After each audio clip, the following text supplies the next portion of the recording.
Achim. Finally. What is to this? meet Davide. Good to see you again. What is this? A surprise for you. I recognize something. Even with the cover on it. What did you do? Just one question. What did you prefer in the time, the EB110 GT or the SS? I liked the wheels of the GT. The only one in the earth. Yes, I loved that wheels. Yeah. But the rest of the car, the Super Sport, was better. Yeah, the SS. Yeah. And more sporty. Yeah. When we were just talking to Gianpaolo Benedini, he also said the SS comes really from his motorsport, hard motorsport influence. And this one? This one already you can see under the cover, you know, that there is a smaller horseshoe.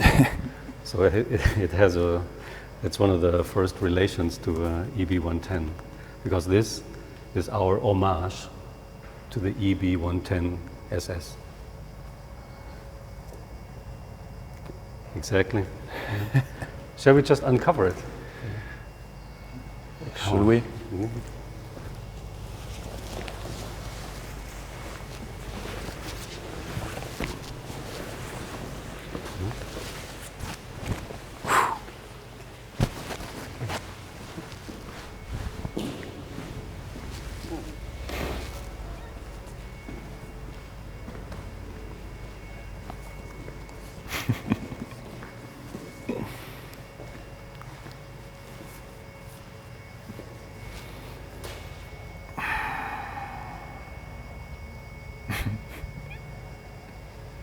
He's back.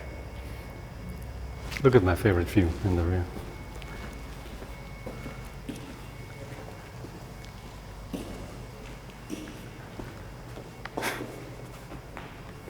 This, I think, captures a lot of the essence of the EB110. It immediately reminds you about the car graphically, but it's a very different translation. And I think that's always the most important part when we do homage cars, that we look towards the past and understand the past and understand the car that we're talking about. But the translation has to be a modern one, has to be a future interpretation that ideally is also linked to the performance aspect, so that the form can follow the performance. 110. 110, here in Campogalliano. We are very honored that we can be just a guest in the old building. I always call this place the automotive Pompeii, you know?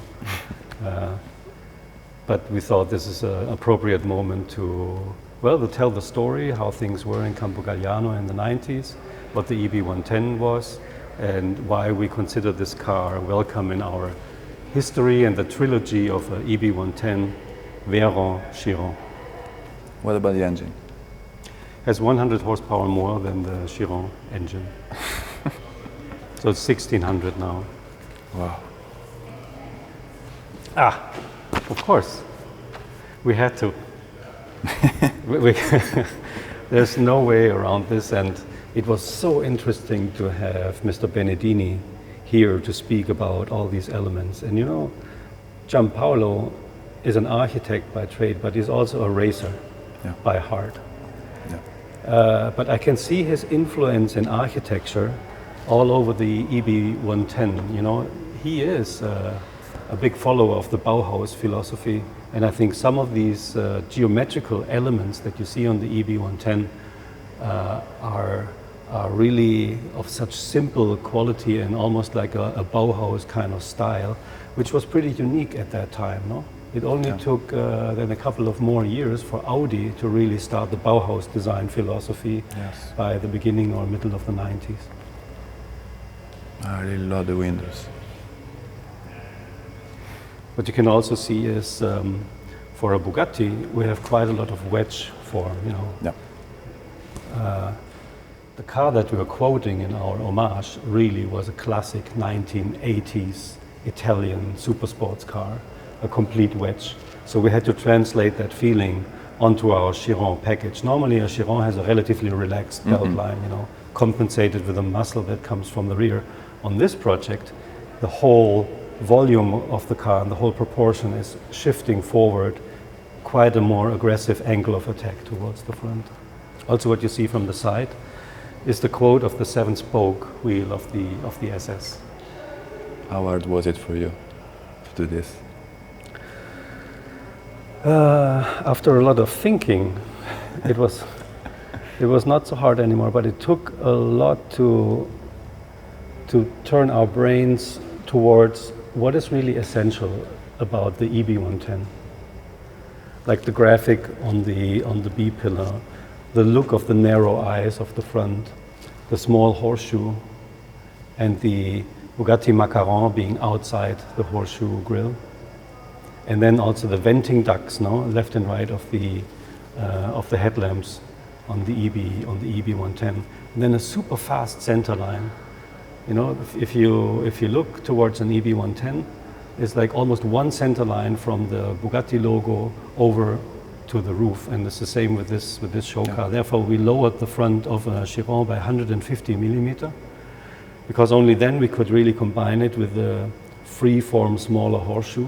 So we think bigger is not always necessarily better. I find it a very questionable trend lately that all the grills are getting monstrously big.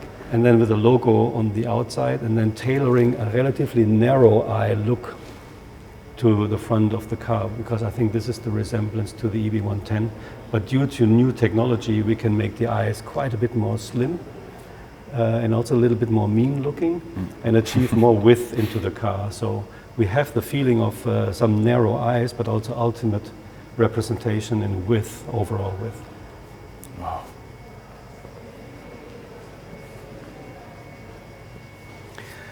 You can then still see, apart from the horseshoe, you can see the classic Bugatti elements in the mixture, like the centerline accentuation that you find over the roof, and also the integration of the 5 SS cooling chamfers is integrated in a Bugatti line that runs on the side. So from front and from the top and from the side, it's clearly identifiable as a Bugatti. Which is very rare today to find. All hypercars and supercars are getting closer and similar, and this one is very, very Bugatti. When you look at the car from the side, you see, when you just go inside view, you see, you know, one wedge line that looks like one line, this line here, no? Look at one line touchdown here. But when you come around in this position, looking from here, you see how much 3D that has, and actually this line is a 3D line. You know, it goes very strongly and extreme in plan view until here, but then it really kicks out for the volume of the rear fender. So I think this took a long time actually in the studio, in our development, making this line look from the side like a one straight shot, because this is the resemblance to the 110. But when you come a bit more intrigued over the car, you see how much 3D is happening. And I think this is always the trick when you work on an homage car, that you find a way how to make the jump into the future and not get stuck in the past. Then I don't know if you noticed, the fixed wing spoiler also quotes the SS. The SS also had a black spoiler also, leaving the overall body more or less untouched so that you can read the body very clean, and this is almost like a separate element. I think this was already working very well on the SS in the time. Then you see, when we look in top view, you see that we closed the engine compartment completely. And when I explained that, or tried to explain that to the engineers, they said, it's not going to happen. But I said, I need this as a resemblance to the EB110. And they said, okay, then you have to do some serious effort in cooling. And then I researched more material, and in the early prototype phases of the Supersport development, there were NACA ducts in the glass integrated. So we took this and translated this onto the roof. And that gave me, with the engineers, a win-win situation of form following performance and following the idea, together with these chimneys that we have left and right along the cantrail. But the rear is really, I always like when it's ultra simple, things are ultra simple, but they create the necessary stance and the identity into the car. Then you see the exhausts. It's very different to the Chiron. What did we do? We opened up the diffuser in the most valuable area in the middle and put the exhaust pipes left and right, really as a strong stance of the rear end. The wing is fixed, so there's no hydraulic, but you can still adjust the wing mechanically. Okay. The big hole all around is there to extract as much hot air from the engine compartment as possible. It gets through the Naka duct, sucked into there, and gets sucked out through the sub-pressure zone in the rear. The lateral parts, the elements left and right that you see, they are existing on the EB110, but you almost overlook them. They're very small, and we really extended them and made them more obvious and more visible. What does that do? It creates much more width impression onto the car. Your eye goes immediately all the way around the plan view and creates this ultimate representation in width. Oh, by the way, look what I have here. Small present for you. Almost forgot. Thanks. Davide, today was very special for me. Thank you that you were a part of it. Cheers. Oh, thanks. Thank you. Campogalliano, July 2019. Wow. You made it by hand? Wow. 1 of 20. Thanks.